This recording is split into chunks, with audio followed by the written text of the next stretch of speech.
Here we're on the third day of Parshat Shoftim. And there are, as we said, there's 34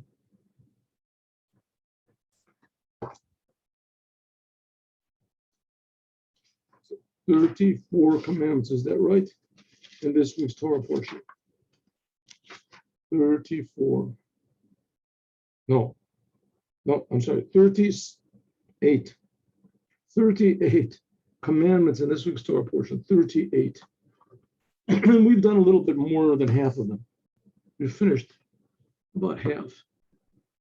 So let's do the rest. We learned about that they have to make a courts, judicial courts. You have to listen to the judges. We learned about the prophets. You've got to listen to the prophets. When there's a true prophet, you'll have to listen to what he says. You have to not listen to the false prophet, and it's forbidden to prophesize falsely. The punishment for false prophecy is death. As we've said so many times before, there's no more death penalty in Judaism. It ended over 2,000 years ago. And even when there was a death penalty, it was almost impossible to enforce. A negative commandment: do not prophesize in the name of any idolatry. Even though you get messages from the stars or messages from angels or messages from above, you're not allowed to prophesize in the names of these things. This also includes, of course, we talked about necromancy and crystal ball grazing and tarot cards and all this other. Negative commandment: astrology. Don't be afraid to kill the false prophet. Positive commandment: cities of refuge. And that's what we're going to learn today. You have to prepare cities of refuge where people can run to if they kill someone by accident. The commandment is to make 6 cities, and when the Mashiach comes, there'll be 3 more added on. In the days of the Melech HaMashiach, that's what we're saying over here. In the days of the Melech HaMashiach, they'll be added on 3 more cities. Exactly where they're going to be, there's a lot of questions about that, but when Mashiach comes, we'll see. Like it says, you should add on 3 more on these cities. The Beit Din has to also prepare roads. The roads have to be fixed up. Shalom, Edel. Have to be fixed up in order to facilitate the the saving the person who dies, who kills someone by accident. Okay, so basically anybody that kills anybody else, even if they kill them on purpose, so they can run to the cities of refuge and they're safe there until the trial. If they step outside of the cities of refuge, even if they killed someone by pure accident, as what's called the blood redeemer, someone in the family of the deceased, can come and kill the murderer, even if it was an accidental murder. That's what it used to be. It doesn't exist anymore. These laws, in the days of the Mashiach, all these cities will be brought back again. Okay, you can ask why. I mean, in the days of the Mashiach, there won't be any more murderers.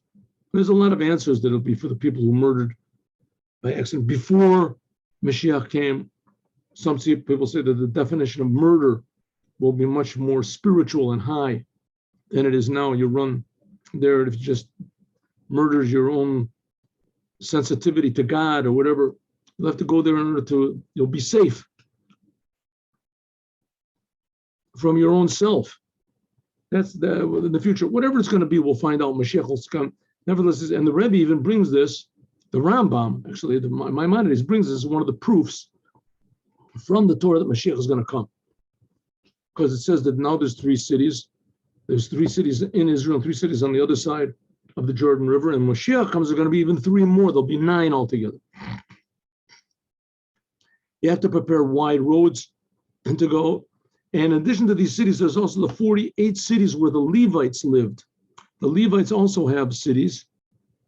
And these cities of the Levites, they also are also cities of refuge. The difference is a city of refuge, these 6 cities we talked about, if a person, the accidental murderer just happens to accidentally to go there, then it saves him, but not the cities of the Levites. The cities of the Levites only save the accidental murderer if he goes there intentionally.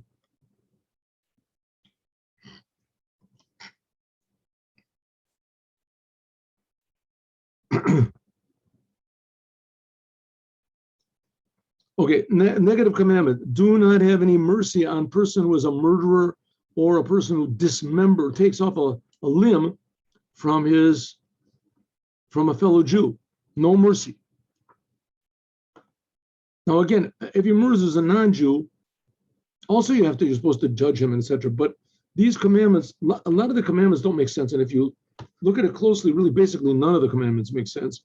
You know, why God really cares about these things. And why it's God that cares about it. Would you give it over to the angels or something? But no, God himself cares about these. And so it says a person who takes off a limb of someone else, you can't say, oh, the poor guy, he doesn't have any money. Or the person that he killed was old anyway, he was going to die. Negative commandment, not to steal land from anyone else, not to move your borders, or not to cut into somebody else's business. It's called Lasi Gavul.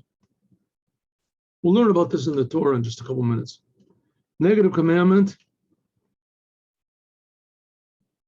that the judicial court should never establish a judgment according to one witness. There always has to be 2 witnesses. And another commandment, and this is what we're going to end today, you have to do to false witnesses what they wanted to do to the person that they're testifying against. And there was 2 Jews come along and they say Shmerel borrowed $1 million from Beryl. We saw it. We were there. And it never happened. The fact is it was a big lie. But they went over to Beryl first and they said, listen, we're going to say that Shmerel owes you $1 million. You give us half. It's okay. Seems okay to me. I mean, I don't have to do anything. Go for it. So they go into court and they say, Your Honor, Shmerel he borrowed $1 million from Beryl and he refuses to pay him back. We saw it. We're witnesses. So, of course, Shmerel comes in and says, I don't know what you're talking about. I never borrowed any money from him. He says, we have 2 witnesses. According to the Torah, 2 witnesses decide.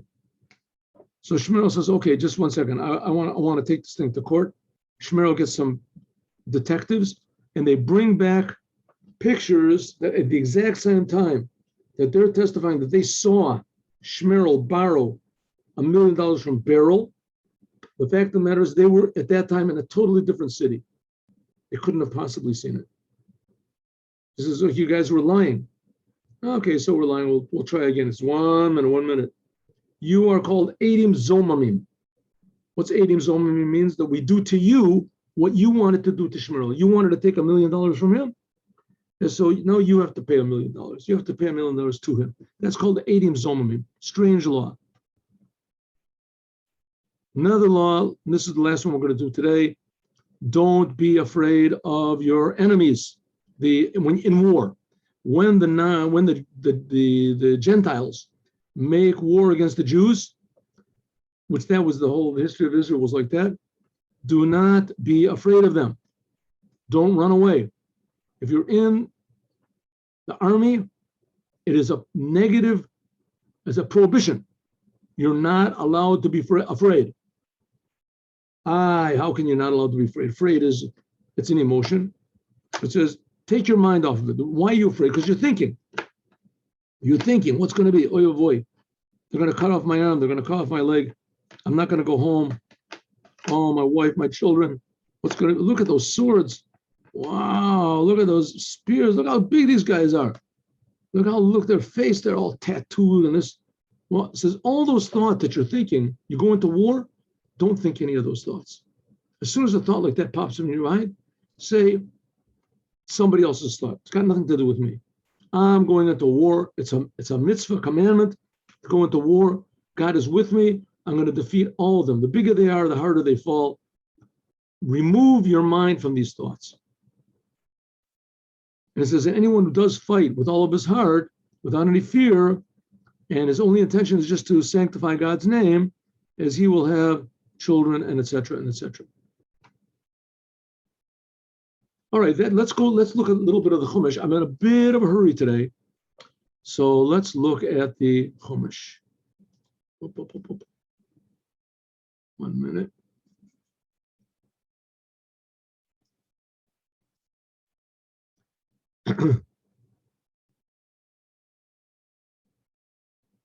When God, now here's Moses is speaking to the Jewish people right before they go into the land of Israel, right? So it says like this. Moses is speaking to them. He says, when God cuts off all these nations that you're going in to conquer, the 7 nations over there, and you take it over and you dwell in the land and in your house, take 3 cities, separate 3 cities in your land that God has given you. In the land that God has given you, take these 3 cities. He says, the Sforno says, after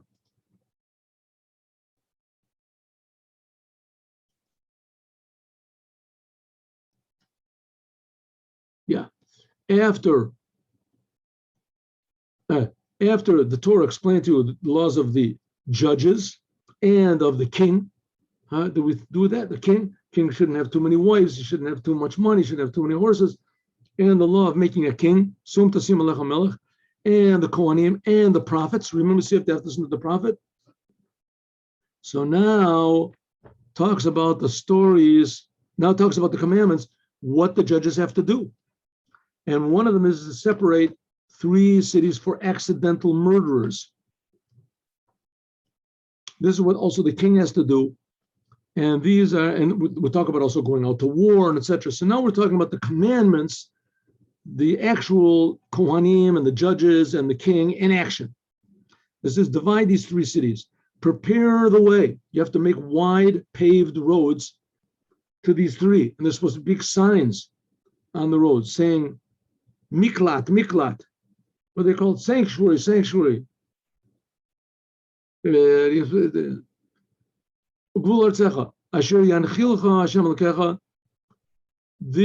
be 3 cities where any murderer can run there. And like I said, every murderer runs there, even a purposeful murderer, but then they take him out and they try him.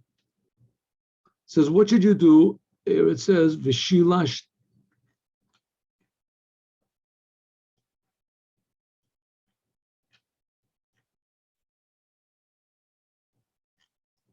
Where does it say that? Yeah, right.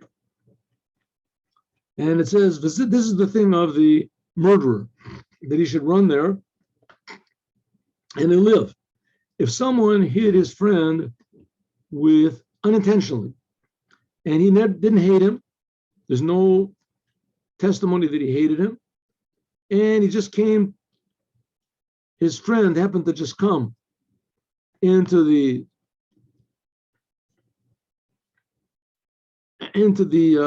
forest with him to cut wood.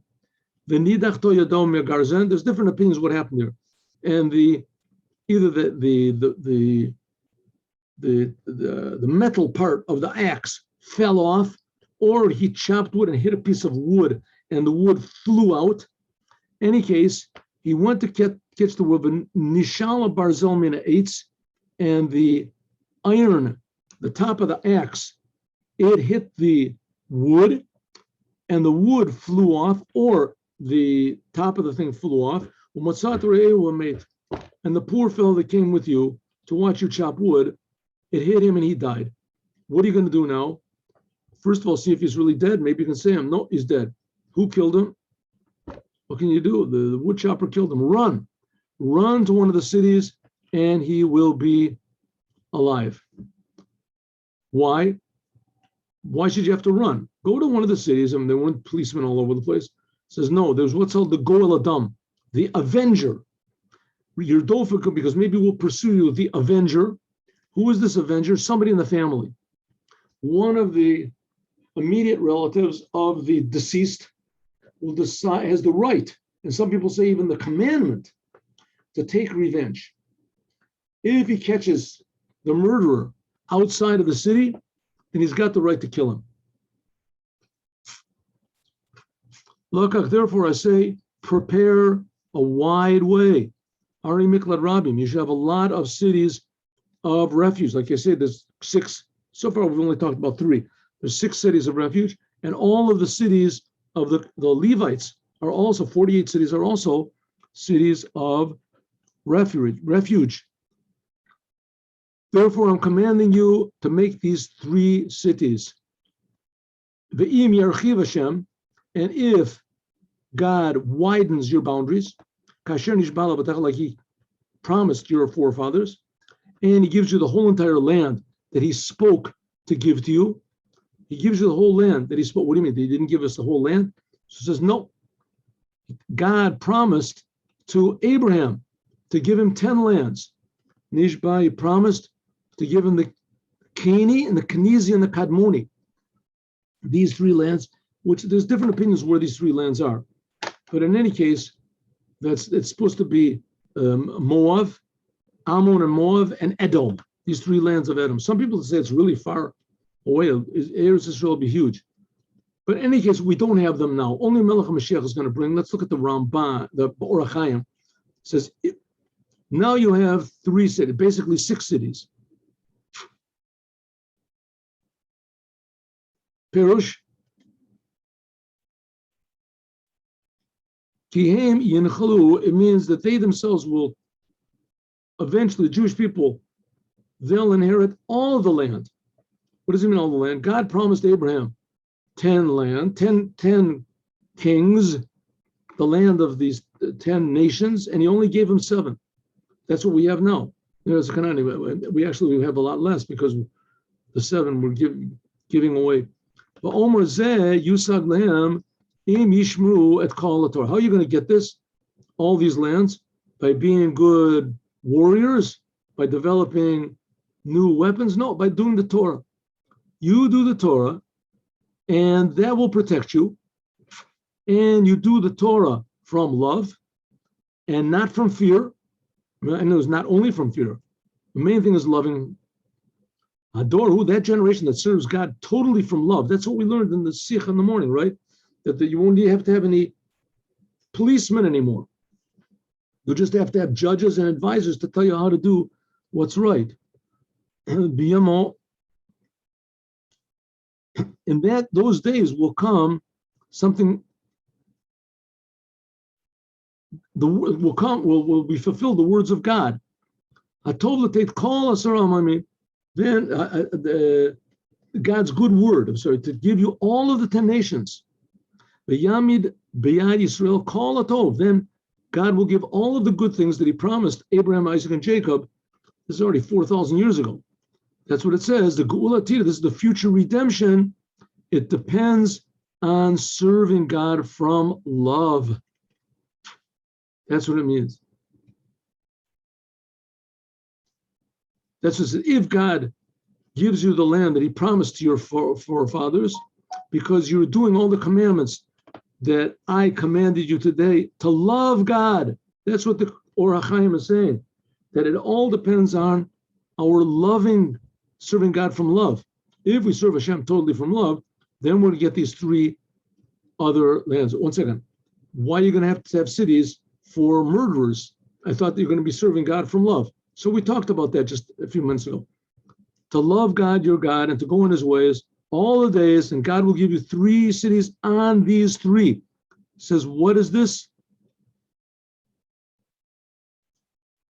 Haritesha, 9 cities, says Rashi. 3 on the other side of the Jordan River, 3 in the land of Israel, and 3 in the future. All right, where are these cities? So it says over here in the beginning here.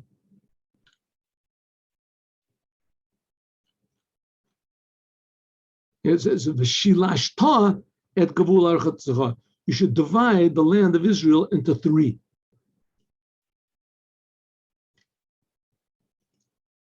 So it says, Tachin lecha derech, prepare the way. It says you have to have, prepare the way. What does it mean? That you have big signs that say miklat, miklat, sanctuary, sanctuary written, and you should divide the land into three. Shi'eh mitechilat ha'gavul, are your rishona, shel ir miklat, kashir mahalech, sheyesh mimenu ad sheniya. And there's the land you should divide into three. And here's a little bit of a picture. Let's see if we can get a picture over here. We go.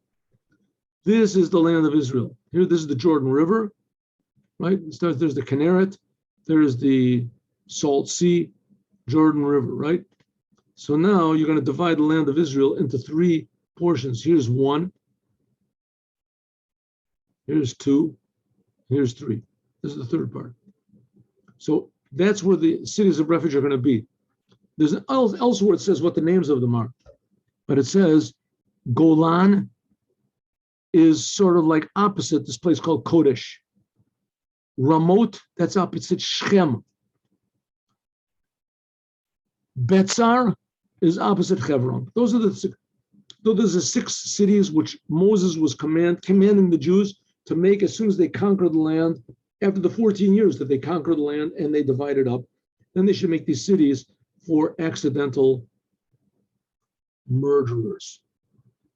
And you can see that there's sort of like on a divided the land into three. I guess you divide one like this and one like this and one like this. That's where the land will be divided into. And then there's the 48 cities that are all scattered around all over. It could be here that says these are the cities of the Levites. So these little points over here, these are the Levite cities. I guess if you count them, there'll be 49 little points. These are also cities where the accidental murderer can run also and be saved.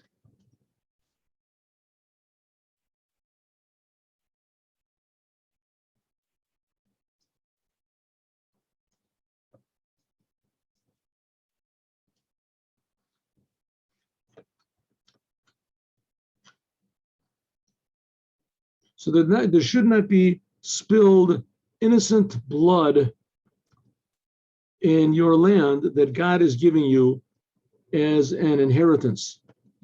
And that there shouldn't be that there's blood hanging over your heads. In other words, innocent people should not be killed. Someone who kills somebody accidentally, so why should that person die? And then they take him out and try him. There's basically three different types of accidents. There's accidents which are total negligence, that the person should have watched out, before he should have, he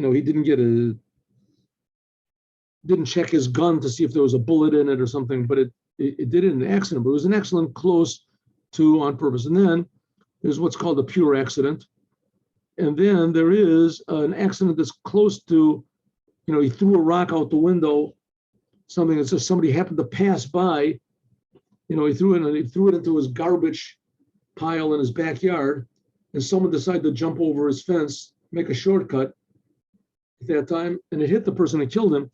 Well, he also has to run to the city of refuge, but he's judged and he's set free.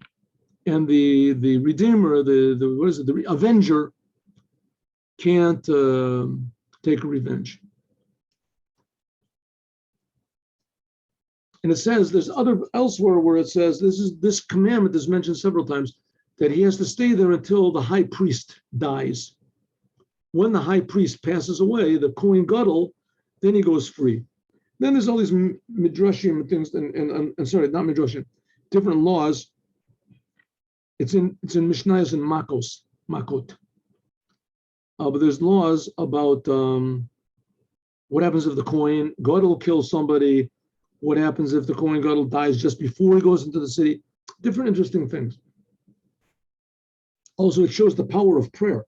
It says that the mothers of the mother of the high priest, I don't remember if it says his wife also, but the mother of the high priest would go into these cities of refuge and bring the people there all sorts of presents, so that they wouldn't pray that the high priest would die so they could get free. Because that shows how God listens to prayers. It could be that someone is sitting in the city of refuge, and everyone in the city of refuge, they go free when the Kohen Gadol dies. when the high priest dies. So people will pray for him to die. So the mothers of the high priest go in there and give them all sorts of presents, so that it's not so bad to stay in the city of refuge. Okay, what if there's a person who hated his friend and he laid in wait for him and he killed him? And he killed him. So he did it on purpose. He's a hitman, and he killed someone. He also, as a Jewish hitman, killed some. He has to also run to one of these cities, and then the elders will go sent to the city, and they'll take him out, and they'll try him, and they'll give him over to the Redeemer that he can kill him however he wants. Don't have any mercy. You have to get rid of innocent blood. This murderer has to be punished. The blood of the victim is calling out for vengeance. So you'll clear out the blood from the Jewish people, this innocent blood, and it'll be good. Okay, here we have the commandment: don't steal land from your next door neighbor. One witness cannot stand up a person for any sin, but rather you have al pi shtei edim, only with 2 witnesses or 3 witnesses will this thing be established. Why 2 or 3? I mean, if 2 is enough, why 3? So it says, it comes to tell 2 or 3 that there's a lot of different explanations, but one is, we're going to learn about the Edim Zomamim. So let's say that 3 witnesses, they plot to kill Shmerel. So they go to court and they say, we saw Shmerel kill Moshe. We saw him do it. No, you got 3 witnesses, that's it. Poor Shmerel, they take him and put him in prison. And there's a court case. And they decide, that's it, Shmerel, you have 3 witnesses against you. All of a sudden comes in 2 more witnesses, and they say these fellows are lying because the time when they say they saw Shmerel, they were with us. So it says now you have to kill them. So you might think, listen, it's good enough to kill 2 of them. The testimony could have stood on just 2. So really only 2 of them are really what decided the testimony. That there was 3, so he's sort of an extra one. What if there was 10 witnesses? All of them, they all come in and they lie about poor Shmerel. 10 witnesses. And someone comes and says, all these 10 were with us. So you can think, okay, listen, it was good enough to just kill 2 of them. Because any 2 of them, that was enough to make the case. All the others are extras. Says, no. In that case, you have to kill all of them. That's what it says on 2. Doesn't make any difference. It's 2 witnesses or 3 witnesses. Right? Okay, now here we have the thing about the false witnesses. If there stands up a false witnesses to do a crime against someone, he said, like I said before, Shmerel killed Moshe. And then there are 2 people that have this argument. They stand in front of the Kohanim, and the Kohanim check into it, and they find out that this witness is a liar. So it says you have to do to him what he tried to do to his brothers and get rid of the evil. And the people, everyone else that remains alive, they'll all hear this and they'll never do this evil thing again. And don't have any mercy. You have to have eye for eye, tooth for tooth, hand for hand, foot for foot. Well, here it goes. So you have to, he tries to take out a person's eye. So what's the punishment? Take out his eye, right? Wrong. That's not what it means. If you take the Torah at face value, it seems to be what it's saying, but we cannot take the Torah at face value all the time. Ayin b'ayin says it's talking about money. B'kein shein b'shein, the value. If one person takes out the other person's eye, so he has to pay the value of the eye, right? A false witness. A false witness comes and he says, right, that the Shmerel poked out this other guy's eye. I saw him poke it out. So we found that Shmerel was innocent. And even more, not that Shmerel was innocent, but that the one that was testifying against Shmerel was a liar. So what does it say? He tried to make Shmerel lose the eye So now he has to lose his eye. What does it mean? The eye is the money, the value of the eye, not the actual eye. There's no such thing in Judaism as taking people's eyes out or nose out or cutting off people's hands, things like that. That's a misinterpretation of the Torah. Okay, one more commandment and that's it. If you go to war on your enemy and you see a lot of horses and riders, Am Rav Mimecha, a greater nation is greater from you. Some explain it's greater from you. Why are they greater? It comes from you because you give them importance. Don't be afraid of them. Why shouldn't I be afraid of them? We're outnumbered 500 to 1. Huh? Why? Because they're outnumbered, not you. How are they outnumbered? They have 50,000 warriors, and I have 1,000.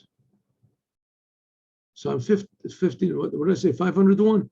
They have 50,000 warriors, and I have 100. Is that right? 500 to 1. Got me outnumbered. 550, no, even 50,000. How can I not be afraid? Ki Hashem Elokecha imach, because God is with you. He took you out of Egypt. The odds were much greater then. You didn't have any weapons or anything, and you got out. It says if you go out to war, this is talking about going out to war to hear why to tell you that if a person is missing a limb, ayin tachat ayin, if you take somebody's eye out, you have to give them the value of the eye. Not if you take someone's eye out, they take your eye out. How does that guy benefit at all? I mean, he took his eye out. He's gonna, right? He's gonna with his remaining eye. So we'll see how they took your eye out. Give him money. He has to pay him money. How much is an eye worth? $20 million, $50 million, $100 million.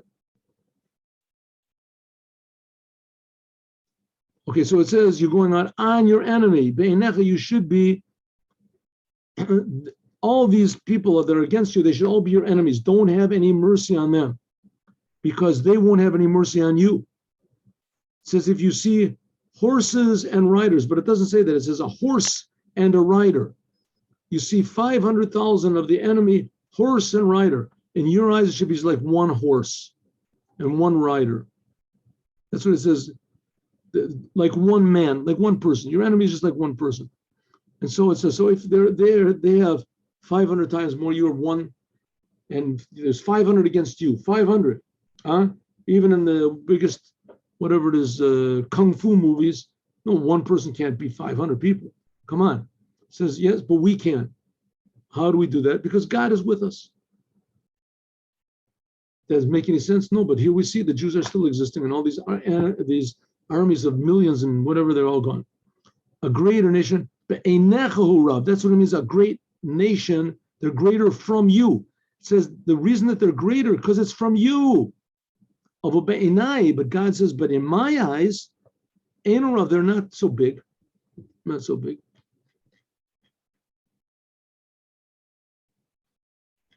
And it will be when you come close to the war. So the Kohen, there's a special Kohen that is anointed, and he will come to the soldiers and say, Shema Yisrael, listen, Jews, you are coming close now to war against your enemy. Don't let your heart be afraid. Don't fear them. Don't be, nervous. Don't run before them. Don't run away. Because God, your God, is going with you to war for you against your enemies to save you. And then there's also, a policeman that go with them. They say, okay, listen, fellows, I see that some of you might be a little bit distracted from the fighting. Anybody here, anybody here just built a new house and he didn't yet live in it? It says live in it for a year. Didn't live in it? Go back to your house because maybe you'll die in war and someone else will marry your wife and they'll get somebody else will just take the house over. A person that you just planted a vineyard and you didn't take the produce from it, go back to your house. Maybe you'll die and someone else will get the fruits. And as what do you mean? You'll be thinking this. This is what you'll be thinking. This will weaken you.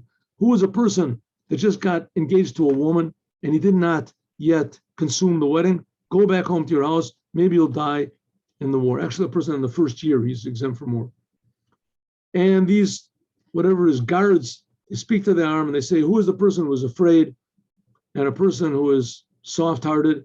He should go back to his house and don't influence others. So you can say, why didn't he just say this in the first place? Anybody who's afraid, go home. He says, no, because, he said, no, the reason I'm going home is not because, really he's afraid, right? The guy's tremendously afraid, and that's why he's going home. But he has an excuse. He can say, I'm afraid, I'm not afraid. But he said, anybody who just got married, so I just got married, I just built a house. I just built a vineyard. So he has an excuse to say why he's going back home.